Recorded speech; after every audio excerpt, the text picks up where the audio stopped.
Hello, नमस्ते, आप सभी का स्वागत है।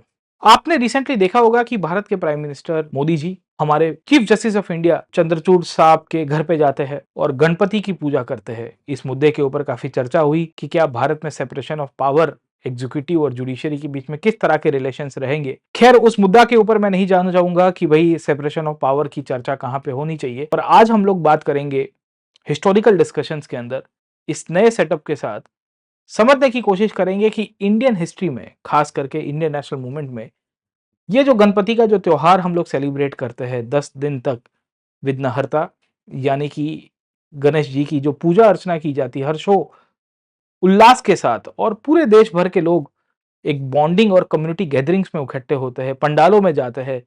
इसकी नींव कहां से रखी गई थी? दोस्तों, आप सभी को जानकारी होगी कि भारत में ये जो गणपति का जो त्योहार है या गणेश जी की जो पूजा है, वो सदियों से चली आने वाली एक प्रथा का पार्ट था। तकरीबन तकरीबन वैदिक काल और उसके बाद के पीरियड से ही हमारे पास एविडेंसेस है मेनली कि गणेश जी की पूजा अर्चना हो रही थी। टेक्स्ट के अंदर, आर्किटेक्चर के अंदर, आपको इमेजेस के बारे में भी आपको पता होगा। संगम पीरियड के लेके गुप्ता पीरियड तक और इवन वाकाटकास के अंदर भी हमारे पास एविडेंसेस है, आर्कियोलॉजिकल एविडेंसेस, कि गणपति की पूजा अर्चना आपको होती हुई मिलेगी। खैर, हम बात कर रहे हैं मॉडर्न पीरियड के अंदर कि कैसे ये एक कम्युनिटी गैदरिंग और एक नेशनल बॉन्डिंग के फेस्टिवल के रूप में निकल के आ गया। भारतीय इतिहास के अंदर एक ऐसे पर्सनालिटी है जिन्होंने इस त्योहार को घर घर से निकल के पब्लिक लाइफ तक पहुंचाया, और उन पर्सनालिटी का नाम है बाल गंगाधर तिलक, लोकमान्य तिलक। जी हाँ दोस्तों, लोकमान्य तिलक 1890s के दशक में ये फेस्टिवल को एक पब्लिक लाइफ के ऊपर लेके आते हैं। क्या आप जानते हो कि ये फेस्टिवल या गणेश जी की जो वर्शिपिंग थी गणेश चतुर्थी के भाग के रूप में, it used to be only one day festival, but it got converted into a 10 day mega event, जहां आज की तारीख में ऑलमोस्ट पूरे भारत भर के अंदर आप देखोगे पंडालों के अंदर सेलिब्रेशंस होती है। शुरुआत कैसे हुई, थोड़ी बहुत उसके ऊपर चर्चा करूंगा। ये गणपति के फेस्टिवल की शुरुआत के लिए हमें जाना पड़ेगा ब्रिटिश काल में। ब्रिटिश काल यानी कि जब ब्रिटिश ईस्ट इंडिया कंपनी को हटा के भारत में ब्रिटिश क्राउन ने टेक ओवर किया था। 1857 का विद्रोह, अगर आपको थोड़ी बहुत जानकारी होगी, ये वो दौर था जिसके बाद ब्रिटिश शासन व्यवस्था के तहत कंपनी को हटा के ब्रिटिश क्राउन यानी कि मोनार्की के शासन की शुरुआत हो गई थी।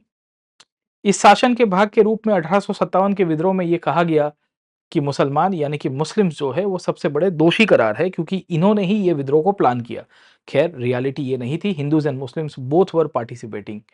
1857 के विद्रोह के बाद भारतीय समाज के अंदर हिंदू मुस्लिम एकता ना बने, इसके लिए ब्रिटिश ने अलग अलग प्रकार की सिस्टम्स अपनाई, डिवाइड एंड रूल की पॉलिसीज की, और इसी का ही आउटकम रहा कि 1850 के बाद भारत में हिंदू और मुस्लिम समाज के बीच में जो रिलीजियस कॉन्फ्लिक्ट्स है, राइटिंग जिसे हम लोग कहते हैं, कम्युनल पॉलिसीज है, जो अंग्रेजों के द्वारा लागू की गई थी, उसके कारण और हंगामे होने शुरू हुए। इन सब का परिणाम यह हुआ कि 1880 1890 के दशक में, 1880s और 1890s के दौर में, इंडिया में आपको कंटिन्यूस राइट्स देखने को मिलेंगे। ये राइट्स का परिणाम ये रहा कि भारत में हिंदू और मुसलमानों के बीच में जो कम्युनल बॉन्डिंग एक टाइम के ऊपर हुआ करती थी, वो कहीं ना कहीं ब्रिटिश ने अपनी डिवाइड एंड रूल की पॉलिसीज के भाग के रूप में तोड़ दिया। एक दौर ऐसा भी था जहां मुस्लिम समाज के सेलिब्रेशंस में हिंदूज पार्टिसिपेट करते थे, जैसे कि मोहर्रम जैसे सेलिब्रेशंस आपको मिलते हैं, जिसमें हिंदूज और मुस्लिम दोनों पार्टिसिपेट करते थे, और हिंदू फेस्टिवल्स में भी मुस्लिम कम्युनिटी के और मुस्लिम समाज की पॉपुलेशन पार्टिसिपेट करती थी। पर वो सब कुछ ब्रिटिश ने डिवाइड एंड रूल की पॉलिसीज तक आते आते ग्रेजुअली उसको डिस्ट्रॉय कर दिया। कहने की बात यह है कि भारत की जो सामाजिक एकता यानी कि सोशल फैब्रिक थी, वो तोड़ने की कोशिश की गई। यही चीज महाराष्ट्र में भी हुई। 1880 1890 के दशक के अंदर महाराष्ट्र में बहुत जगह के ऊपर राइट्स हुए। ये राइट्स के परिणाम स्वरूप हिंदूज और मुस्लिम्स के बीच में जो पहले के टाइम के ऊपर एकता हुआ करती थी, वो तोड़ने की कोशिश की गई। अल्टीमेटली भारत के ऊपर ब्रिटिश राज का जो शासन और मजबूत हुआ, और भारत की ओवरऑल जो रिलीजियस कम्युनिटी से उनको परसिक्यूट किया गया, खास करके हिंदूज को एक तरह से ब्रिटिश ने कॉन्स्पिरेटर्स के रूप में माना। इनडायरेक्टली मुसलमानों को इस तरह से चढ़ाने की भी कोशिश की गई कि भाई देखिए, तुम्हारे पिछड़ेपन का कारण कोई और नहीं पर हिंदू है। इन सब परिस्थितियों में जो दंगे भी होते रहे और घटनाएं होती रही 1890 में बॉम्बे में, यानी कि बॉम्बे प्रांत के अंदर, उसमें हिंदू समाज को सबसे ज्यादा दोषी माना गया और उनको परसिक्यूट भी किया जाता था बाय द ब्रिटिश। इन परिस्थिति में एक व्यक्ति महाराष्ट्र में बैठे समाज सुधार कर रहे हैं, पूना सार्वजनिक सभा नाम की संस्था के साथ जुड़े हुए थे। उनको ये समझ में आ रहा था कि भारत में जातीय यानी कि कास्ट और रिलीजन के बेसिस के ऊपर से ब्रिटिश ने जिस तरह से डिवाइड एंड रूल करने का खेल किया है, उसको कैसे भी करके काउंटर करने की आवश्यकता है। 1880s और 1890s के दौर में भारत में कहीं न कहीं क्रांति के विचारधारा का अभाव था। पर इन महाशय का मानना था कि भई माने भारत के अंदर जो खास करके मेजॉरिटी पॉपुलेशन है, उनको एक रिवॉल्यूशनरी थॉट भी देने की आवश्यकता है। इन सब परिस्थिति में उनको बॉन्डिंग लाने की बहुत आवश्यकता थी क्योंकि इनके बीच में जो कम्युनिटी बॉन्डिंग था, वो तोड़ दिया था और ब्रिटिश ने कानून भी वैसे पास किए बाय द वे। कानून इस तरह से पास किए कि भारत में 4 लोग से ज़्यादा कहीं पे इकट्ठे ना हो पाए कम्युनिटी स्पेसिस में। सेक्शन 144 आपको पता होगा ब्रिटिश राज की ही देन है। इन परिस्थिति में 1890 तक आते-आते भारत में जिस प्रकार की सोशल क्राइसिस क्रिएट हुई, कास्ट, रिलीजन, जेंडर के आधार के ऊपर कंटिन्यूअसली हमें देखने को मिलता है कि बैकवर्डनेस थी और क्राइसिस क्रिएट हो रहे थे। उसको फोर्ज करने के लिए, उसको इकट्ठा करने के लिए 1893 के आसपास का ये दौर है, जहां बाल गंगाधर तिलक, लोकमान्य तिलक प्लान करते हैं कि भाई let us organise the Ganpati festivals in a community sense. Community sense का मतलब ये है कि हम एक पब्लिक स्पीयर के रूप में, पब्लिक लाइफ के रूप में उसको चलाएं। आप देखिए लोकमान्य तिलक 1890 तक आते-आते इस दौर के अंदर महाराष्ट्र की पॉलिटिक्स में ऑलरेडी इन्वॉल्व हो चुके हैं। इन्वॉल्वमेंट उनका आपको देखने को मिलता है with respect to newspapers like Kesari and Mahratta. Poona Sarvajanik Sabha के साथ भी जुड़े हुए थे, डेक्कन एजुकेशन सोसाइटी के साथ भी जुड़े हुए थे। इन सब संस्थाओं के द्वारा समाज सुधार तो कर ही रहे थे और उनको ये प्रकार की सामाजिक चेतना बहुत उभर के आ चुकी है। हिंदूज़ और मुस्लिम्स के बीच में जो कम्युनल टेंशन्स निकल के आ रहे थे, उसको भी वो सोच रहे थे कि काउंटर करना है। इन परिस्थिति में उनको ये विचार आया कि बॉम्बे जो प्रांत है, बॉम्बे प्रोविंस है, मल्टीलिंगुअल है। हिंदू भी है, मुस्लिम भी है, पारसी भी है, मल्टी रिलीजियस था, मल्टीलिंगुअल भी था। मल्टीलिंगुअल में गुजराती स्पीकिंग लोग थे, मारवाड़ी स्पीकिंग लोग थे, मराठी स्पीकिंग लोग थे, कोंकणी स्पीकिंग लोग हैं। ब्रिटिश ने जो बॉम्बे स्टेट बनाया था, वो बहुत ही मल्टीलिंगुअल, मल्टी डाइवर्स हुआ करता था। उसको भी ये काउंटर करने का सोच रहे थे कि कैसे काउंटर किया जाए, how to deal with the British policies. इन परिस्थिति में तिलक को लग रहा था कि गणेश उत्सव एक ऐसा सेलिब्रेशन हो सकता है, जिसके थ्रू मैं पूरा का पूरा ब्रिटिश एजेंडा को काउंटर कर सकता हूँ। कैसे? आप देखिए इसके पहले हमें ये देखने को मिल रहा है कि गणपति का जो उत्सव था, जो सेलिब्रेशन था, वो 1 दिन का अफ़ेयर था। घर के अंदर ही होते थे। तिलक ने कहा कि नहीं, इसको 1 दिन के अफ़ेयर के रूप में नहीं होना चाहिए, इसको 10 दिन तक हम लोग चलाएँगे। 10 डेज़ तक वी विल मेक श्योर कि गणपति के फेस्टिवल्स को हम लोग कंटिन्यू करेंगे। तिलक इस दौर के अंदर ये भी सोच रहे थे कि भई इसकी शुरुआत अपन पुणे से करते हैं, क्योंकि पुणे एक ऐसा सिटी है जो पेशवाओं के द्वारा रूल किया जाता था और वहाँ ऑलरेडी गणेश जी के फेस्टिवल्स की सेलिब्रेशन पेशवाओं के दौर में थी, पर उतनी लार्ज स्केल कम्युनिटी पे नहीं थी। सवाल ये था कि कैसे लोगों को इकट्ठा किया जाए। आज जो हज़ारों लोग या लाखों लोग कभी गणपति पंडाल में विज़िट करने जाते हैं, आपने मुंबई में देखा होगा लाल बाग चौराहा, जिनकी आस्था को लेके, श्रद्धा को लेके आपको 10 दिन तक कंटिन्यूअसली उनके दर्शन के लिए लोग लाइन में खड़े रह जाते हैं। ये इतनी सारी मोबिलाइजेशन कैसे करेंगे? तो इन परिस्थिति में बाल गंगाधर तिलक सोचते हैं कि मैं युवाओं को साथ में लेके आऊँ। मैं वहाँ की कम्युनिटी के लोगों को अपने साथ में करूँ और कैसे करेंगे? तो उन्होंने बनाने की शुरुआत की मंडली। मंडली यानी कि ग्रुप ऑफ वॉलंटियर्स, जिनको कहा गया कि भई हम एक पंडाल बनाएँगे। इस पंडाल में लोगों को अट्रैक्ट करेंगे। अब कैसे मंडली के अंदर लोग कहाँ से आएँगे? सवाल तो ये भी निकल के आता है। तिलक ने इसका भी सॉल्यूशन निकाला। तिलक कहते हैं कि इस मंडलियों के अंदर हम लोग रेसलर्स, अखाड़ों की मदद लेंगे। भारतीय इतिहास में बड़ी इंटरेस्टिंग कहानी अखाड़ों की रही है, क्योंकि akhara was not just a place जहाँ लोग व्यायाम करने के लिए आते थे। अखाड़ा में सामाजिक, धार्मिक, राजकीय और आर्थिक चर्चाएँ भी होती थी, क्योंकि ये युवा धन था। It was the youth. जैसे आज की तारीख में आपने जिम्स के अंदर देखा होगा कि बहुत लोग जाते हैं और डिस्कशंस करते हैं, वैसी ही कहानी आपको अखाड़ों के अंदर भी मिलेगी। तिलक ने उस पीरियड में पुणे के अंदर जो अखाड़े के लोग थे, उन सबको कहा कि भई चलो, आप यहाँ पे एक मंडली को क्रिएट करो, एक गणपति का पंडाल बनाओ और इस पंडाल के अंदर हम लोग ये प्लान कर सकते हैं कि लोगों को जोड़ेंगे। अखाड़ों की खासियत ये हुआ करती थी कि अखाड़ों के अंदर कोई भी प्रकार की आपको ऊंच-नीच नहीं मिलेगी। क्यों? क्योंकि हर एक प्रकार के, हर एक वर्ग के, हर एक समाज के लोग, हर एक धर्म के लोग वहाँ व्यायामशाला में आते थे। तो तिलक ने पहली चीज़ तो over a period of time revolutionize किया। दूसरी चीज़, तिलक ने ये गणपति फेस्टिवल को पॉपुलराइज़ करवाने के लिए न्यूज़पेपर्स में लिखने की शुरुआत की। जी हाँ दोस्तों, he started addressing it out. In fact आप देखिए, इंडियन नेशनल मूवमेंट के जितने भी आपको लीडर्स मिलते हैं, टॉप लीडर्स, वो चाहे नेहरू हो, पटेल हो, गांधी हो, इन सबों ने कहीं न कहीं न्यूज़पेपर्स और आर्टिकल्स के अंदर लिखा है। Tilak was one of the earliest journalist जिन्होंने सरकार के खिलाफ उस पीरियड में लिखने की शुरुआत की थी। He used to write stories of Shivaji Maharaj and praising the glory of ancient India, giving the examples and awakening the youth to make sure कि they will fight against this resistance। यहाँ पे resistance के point of view से plan ये था कि लोगों को गणपतियों के पंडाल में लेके आया जाए। एग्जाम्पल दिया गया तिलक के द्वारा इतिहास में कि एक दौर के ऊपर भारतीय समाज के जो हिंदू वर्ग है, वो मुहर्रम की सेलिब्रेशन में पार्टिसिपेट करता था। जी हाँ दोस्तों, मैंने बताया कि somewhere in the 1880s and 1890s when the writing took place, उसके पहले बहुत इंस्टेंसेस हमको देखने को मिलते हैं जहां मुहर्रम के सेलिब्रेशन में हिंदू समाज के लोग भी पार्टिसिपेट करते थे।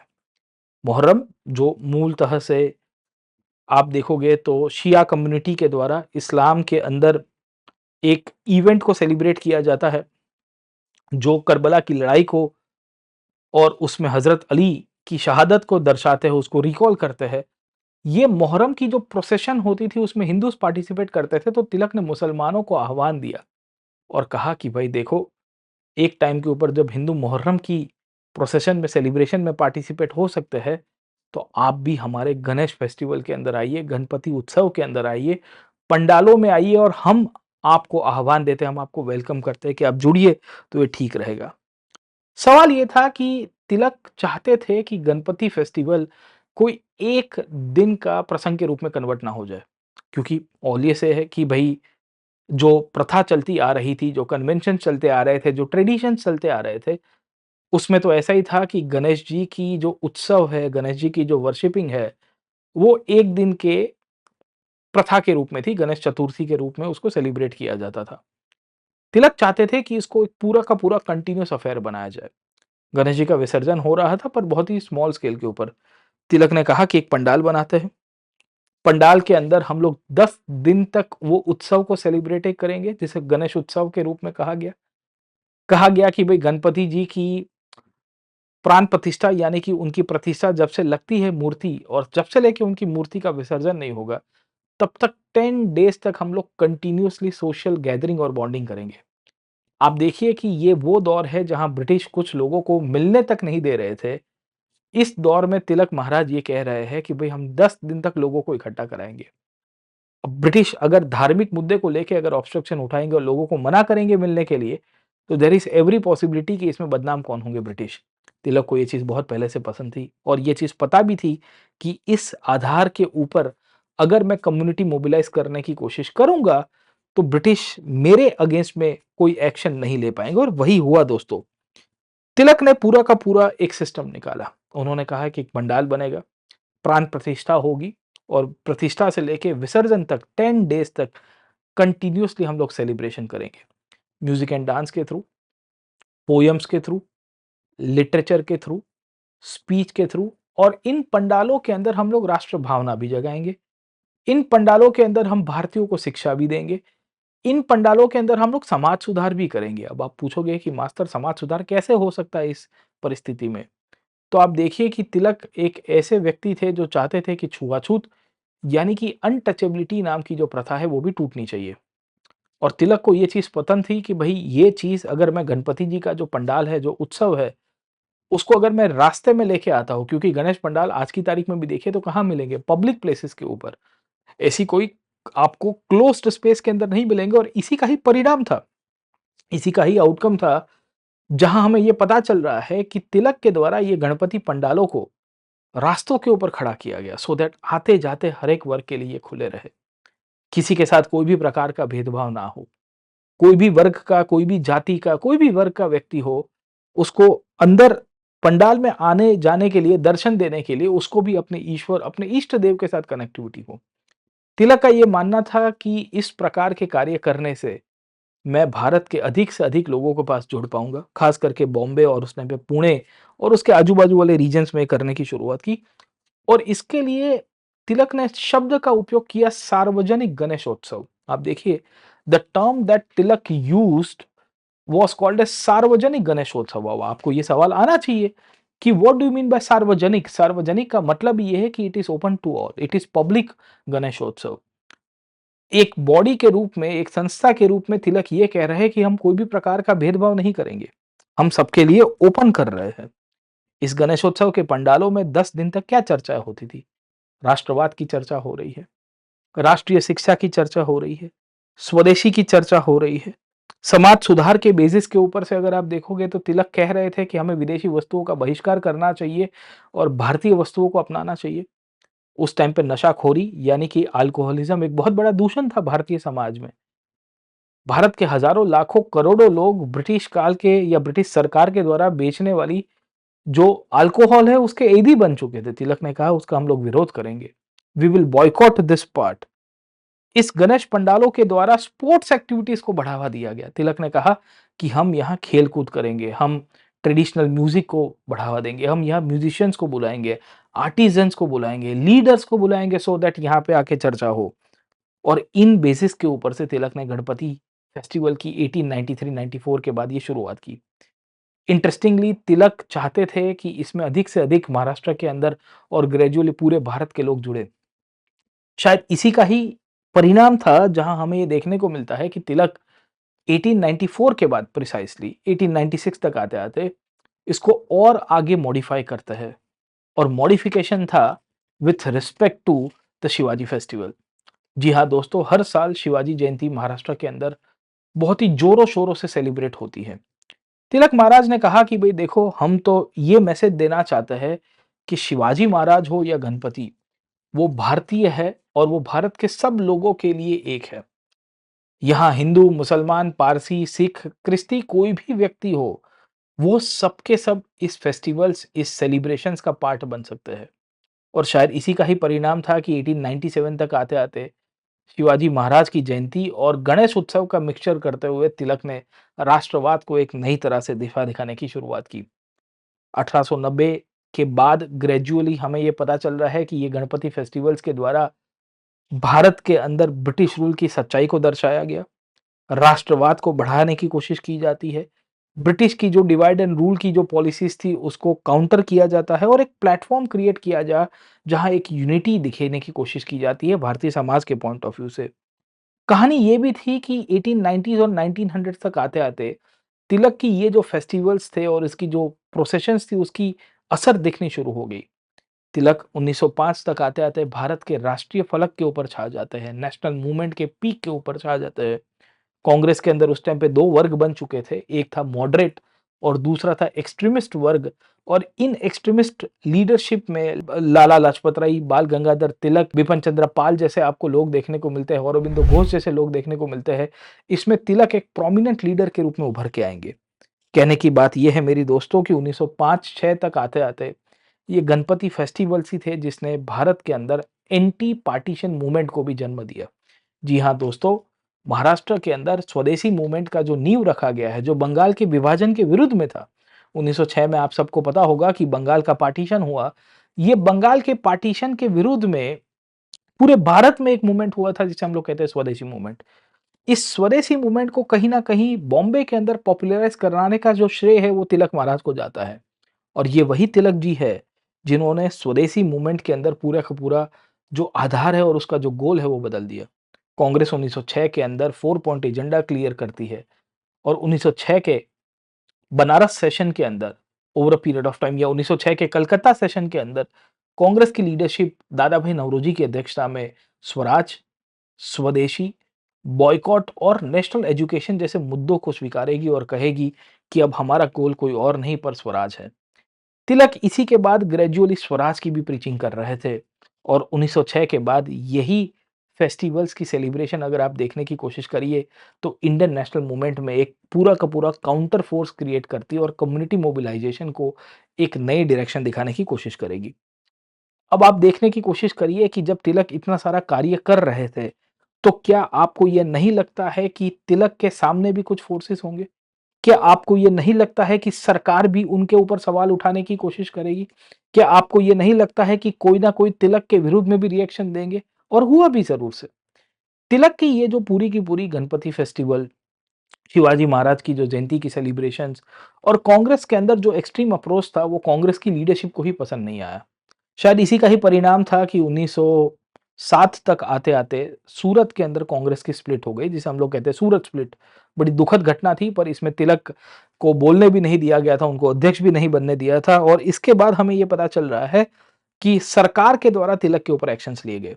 1908 में तिलक को 6 साल तक रंगून भेज दिया गया because Tilak was accused by the government कि भई वो एंटी ब्रिटिश एजेंडा चला रहे हैं bye supporting this kind of socio cultural festivals of Indian history, जो ट्रेडिशंस का पार्ट हुआ करते थे। 1906 या 1908 के पहले भी सरकार ने इस प्रकार के रिलीजियस और कम्युनिटी गैदरिंग्स को बैन लगवाने की कोशिश की। जैसे सेक्शन 144 इम्पोज़ करवा दिया, कहा गया 4 लोग से ज़्यादा नहीं इकट्ठे हो सकते। 1907 में ब्रिटिश सरकार ने इस प्रकार के सोशल गैदरिंग में, क्योंकि डिस्कशंस हो रहे थे और तिलक वाज़ वेरी पायोनियर लीडर जो महाराष्ट्र के अंदर एक से एक क्रांतिकारियों को मोटिवेट कर रहे थे। ये गणेश पंडालों के अंदर बहुत बार क्रांतिकारी इकट्ठे होते थे और इकट्ठे करके विद्रोह का प्लान करते थे। तो ब्रिटिश सरकार ने कानून पास किया इसी दौर के अंदर। उसको कहा जाता है द सेडिशियस मीटिंग्स एक्ट। ये जो सेडिशियस मीटिंग एक्ट थी, इसके द्वारा ब्रिटिश सरकार ये कहने की कोशिश कर रही है कि कैसे भी करके हम भारत के जो क्रांतिकारी राष्ट्रवाद और ये जो समाज सुधार आंदोलन के नाम के ऊपर जो संस्थाओं का निर्माण हो रहा है, उसको रोक दें सर। 1909-1914 के बीच में इनफैक्ट तिलक महाराज को जब जेल में भेज दिया गया, या 1908 से ही जब तिलक महाराज को जेल में भेज दिया गया था, उसके बाद कंटिन्यूअसली ये गणपति फेस्टिवल्स को सप्रेस करने की कोशिश की गई। सेंसरशिप इम्पोज करवाई जाती है। कहा जाता है कि गणपति फेस्टिवल में अगर आप जा रहे हो तो आपको अपना रजिस्ट्रेशन करना पड़ेगा।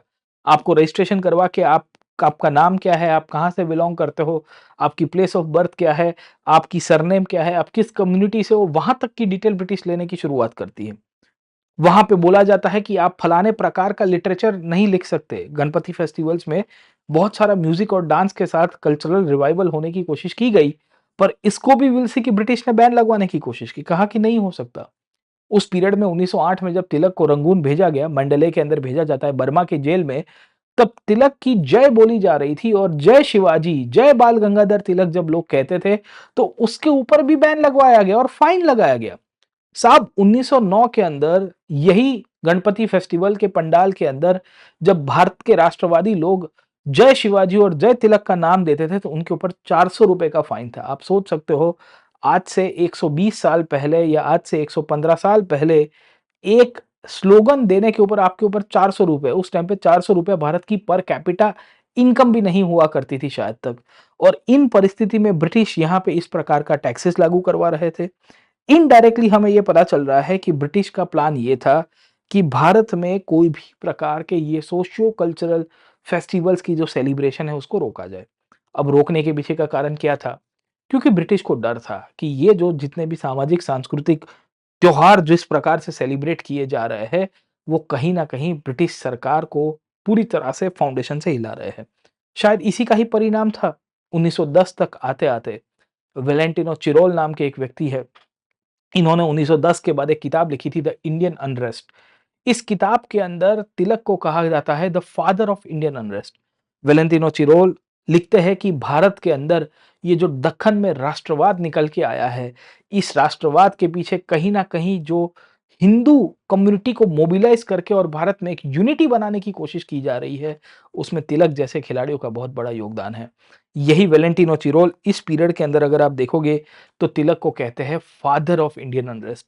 इससे भी एक स्टेप अगर आप आगे चले जाओ और अगर आप इतिहास के अंदर थोड़ा और देखने की कोशिश करोगे, तो 1908 के बाद की ये बात है और 1908 के बाद eventually we will see British Tilak के बारे में क्या-क्या ओपिनियन दे रहे हैं, उसके बारे में एक इंटरेस्टिंग एनालॉजी पेश करता हूँ, जो तब के तत्कालीन मुंबई के पुलिस कमिश्नर बताता है एसएम एडवर्ड। एसएम एडवर्ड बताने की कोशिश करते हैं, अंग्रेजी के अंदर पूरी की पूरी स्क्रिप्ट है, आपको आगे दिख भी जाएगी। वो लिखते हैं कि celebration of Ganesh Utsav is a conspiracy. क्या लिखते हैं? Celebration of Ganesh Utsav is a conspiracy which has been created against the British government. Like at first it was seen as a religious movement of Hindus against Muslims. Initially British ने ये सोचा था कि ये तो हिंदुओं का पूरा मूवमेंट है, पर 1910, 1912 और 1914 तक आते-आते स्थिति पूरी तरह से बदल चुकी है। तो एडवर्ड लिखते हैं कि through this Lokmanya Tilak created a national awakening among the people. क्या लिखते हैं कि ये तिलक है जिन्होंने भारत के अंदर राष्ट्रवादी फीलिंग जगाई है। Putting forth a feeling of patience and comprehensiveness of Hindu religion, he tried to reduce the division in the society and created a feeling of national unity. ये मैं नहीं कह रहा हूं, ये तब के मुंबई के तात्कालीन कमिश्नर ऑफ पुलिस कह रहे हैं, जो पहले एक टाइम के ऊपर म्युनिसिपल कमिश्नर भी थे।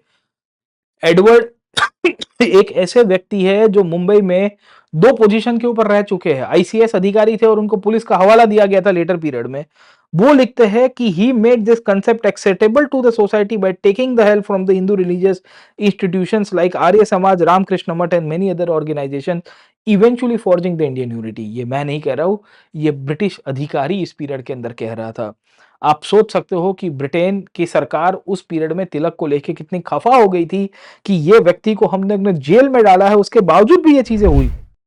इंटरेस्टिंगली इतना हद तक बैन लगा दिया था क्योंकि 1908 के बाद जब तिलक जेल में गए तो गणपति पंडालों ने प्लान किया कि हम तिलक का फोटोग्राफ लगाएंगे पंडाल के बाहर, क्योंकि ये व्यक्ति है जिन्होंने ये कम्युनिटी मोबिलाइजेशन किया है, ये व्यक्ति है जिन्होंने इन सबको एक किया है। इन परिस्थिति में बहुत लोगों का ये मानना था कि ये तिलक ही थे जिन्होंने महाराष्ट्र और अल्टीमेटली भारत की राष्ट्रवादी आंदोलन के अंदर ये सांस्कृतिक त्योहारों का उपयोग करते हुए भारत में राष्ट्रवाद को पॉपुलराइज कराया। यही तिलक 1914 के बाद जैसे ही बाहर जेल से निकले, उनको 6 साल की कठोर कारावास ब्रिटिश के द्वारा दी गई थी। ब्रिटेन को ऐसा था और ब्रिटिश सरकार को ऐसा था कि तिलक अब कुछ नहीं करेंगे। ज़्यादा से ज़्यादा छोटा-मोटा आंदोलन करेंगे। ज़्यादा से ज़्यादा वी विल सी कि वो रिटायर्ड भी हो सकते हैं, शायद हिमालयाज़ में चले जाएँ, पर कहानी उलट जाती है। तिलक जैसे ही वापिस आए 1914 के बाद, तुरंत ही अपने उन्होंने साथियों को कहा कि चलो let us try to revive, let us make sure कि गणपति फेस्टिवल्स हमने जहाँ छोड़े थे, वहाँ कंटिन्यू किए जाए। 1914 में वी विल सी कि तिलक जैसे ही बाहर निकलते हैं, वैसे ही उन्होंने गणपति फेस्टिवल्स को रिवाइव किया। बाय दैट टाइम तिलक की ये जो राष्ट्रवाद की विचारधारा है, वो हिंदूज़ और मुस्लिम्स दोनों के अंदर पहुँच जाती है और शायद इसी का ही परिणाम था कि 1916 में तिलक के द्वारा एक नया आंदोलन शुरू किया गया, जिसे हम लोग कहते हैं होम रूल मूवमेंट। इस मूवमेंट के समय पे तिलक कह रहा है कि Swaraj is my birthright and I shall achieve it. इस स्वराज की परिभाषा में तिलक ये कह रहे हैं कि भई हमारी जो कल्चरल नेशनलिज़्म है, वो कहीं न कहीं गणपति और शिवाजी फेस्टिवल्स के थ्रू निकल के आई है। इस पीरियड तक आते-आते जो मुसलमानों के अंदर एक तरह की जो फीलिंग थी कि शायद ये हिंदू रिलीजन के लिए काम कर रहे हैं, वो टूट जाती है, क्योंकि तिलक ने ये चीज़ प्रूव करके बताई कि भई देखो ये फेस्टिवल्स सबके लिए यूनिटी और एक बॉन्डिंग की एक एक प्लेटफ़ॉर्म है जिसके थ्रू हम लोग एक होंगे। और इसी का ही कारण है, आप देखिए 1916 तक आते-आते तिलक ने लखनऊ पैक्ट के अंदर बहुत बड़ा योगदान दिया। इनफैक्ट 1916 में होम रूल मूवमेंट जब चल रहा था, तो तिलक को जेल में डालने की कोशिश की जाती है one more time by the British. But then we will come to know one more time, Muslim League का एक लीडर मोहम्मद अली जिन्ना तिलक साहब की पैरवी करने आएगा और कहेगा कि भाई देखो हमारे लिए लोकमान्य तिलक ये लोगों के सबसे मान्य है। 1916 तक आते आते और 1917 तक आते आते भारत की राष्ट्रवादी आंदोलन में कोई एक व्यक्ति नंबर वन लीडर बन के आए हैं, तो वो है बाल गंगाधर तिलक। और उनके पीछे कहीं ना कहीं ये सांस्कृतिक राष्ट्रवाद जो इनके द्वारा शुरू किया गया था गणपति और शिवाजी फेस्टिवल्स के द्वारा, उसका एक बहुत बड़ा योगदान आपको यहाँ से मिलेगा। घुमा फिरा के we will come to know कि गणपति फेस्टिवल के बारे में हमें ये चीज़ देखनी चाहिए कि ये फेस्टिवल्स की एक बहुत बड़ी सिग्निफिकेंस है। इसने अल्टीमेटली भारत में राष्ट्रवाद लाया है। इसने भारतीयों को एक किया है। हमारे बीच में जो कास्ट लाइन्स और रिलीजियंस लाइन्स के ऊपर कहीं न कहीं डिफरेंसेस थे, उसको हमने तोड़े हैं। भविष्य के अंदर यहाँ के अंदर ही वी विल सी कि स्वदेशी और स्वराज की बात हुई है। यही गणपति फेस्टिवल्स के अंदर नेशनल एजुकेशन को भी प्रीच किया गया है। सांस्कृतिक राष्ट्रवाद के साथ-साथ ग्राउंड लेवल के ऊपर हमें एक आंदोलन को और मजबूती दी है। घुमा फिरा के आखिर के अंदर इसी पॉइंट के ऊपर कंक्लूड करने की कोशिश करूँगा कि गणपति फेस्टिवल को ये फेस्टिवल या उत्सव ऑफ द पीपल के रूप में देखना चाहिए। और आज की तारीख में भी हमारे बीच में जो डिफरेंसेस है, उससे हम लोग ओवरथ्रो करके अल्टीमेटली इस पंडालों के अंदर, इस पब्लिक फोरम्स के अंदर फिर से एक यूनाइटेड इंडिया के रूप में हम लोग उभर के आए। वो चीज़ का मैसेज तिलक ने उस पीरियड के अंदर भी दिया था। आज भी ये पंडाल और ये जो त्योहार है, ये इसी बेसिस के ऊपर से इंडिया को बॉन्ड कर रहा है। ये था हमारा आज का cultural nationalism and Ganesh Utsav with respect to the Indian nationalism. आज यहाँ पे ही सेशन को कंक्लूड करता हूँ। आशा करता हूँ कि आपको ये सेशन अच्छा लगा होगा और इसके थ्रू आप इंडियन नेशनल मूवमेंट को एक अलग लेंस के थ्रू भी देख पा रहे होंगे कि कैसे भारत की आज़ादी के आंदोलन में सांस्कृतिक राष्ट्रवाद ने एक अपना रोल प्ले किया है और अल्टीमेटली इस नेशनहुड को या भारत के राष्ट्रवाद को, भारत के अंदर नेशनलिज्म को एक बॉन्डिंग या एक यूनाइटेड वे के अंदर पेश करने की कोशिश की है। Do like, share and subscribe. एक और सेशन के साथ वापस आपको मिलूंगा। Thank you very much. Let's crack it. जय हिंद। दोस्तों, अगर आप यूपीएससी सीएससी की तैयारी करना चाहते हो तो मैं आपको इनवाइट करना चाहूंगा, आप हमारे अनअकैडमी सिविल सर्विसेज चैंपियनशिप की स्कॉलरशिप एग्जाम में पार्टिसिपेट कीजिए। जी हाँ दोस्तों, यूसीएससी एग्जाम आपको 22 सितंबर को सुबह 11 बजे और शाम को 5 बजे कंडक्ट कराई जाएगी, जहां इंडिया के टॉप एजुकेटर्स के द्वारा क्यूरेटेड टेस्ट एग्जाम मिलेगी, जिसके अंदर आप पार्टिसिपेट करके अपनी लाइव रैंकिंग भी चेक कर सकते हो। साथों की साथों अगर आप इच्छा इसमें अच्छा परफॉर्म करोगे तो आपको अनअकैडमी के टॉप एजुकेटर्स के द्वारा रिवॉर्ड्स मिलेंगे, जिसमें 90% तक की स्कॉलरशिप कवरेज आपको मिल जाएगी।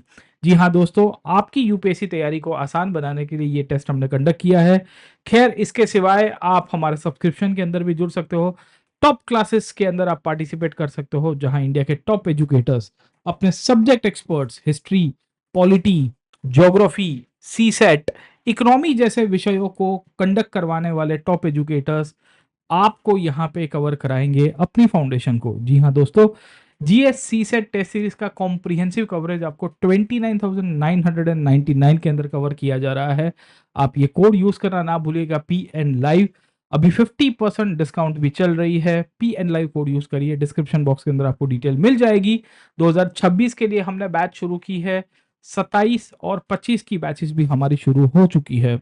लिबर्टी बैच इंग्लिश में, आरंभ बैच इंग्लिश के अंदर यानी कि हिंदी इंग्लिश, और शिखर बैच जो हिंदी के अंदर है उसके अंदर आप पार्टिसिपेट करिए।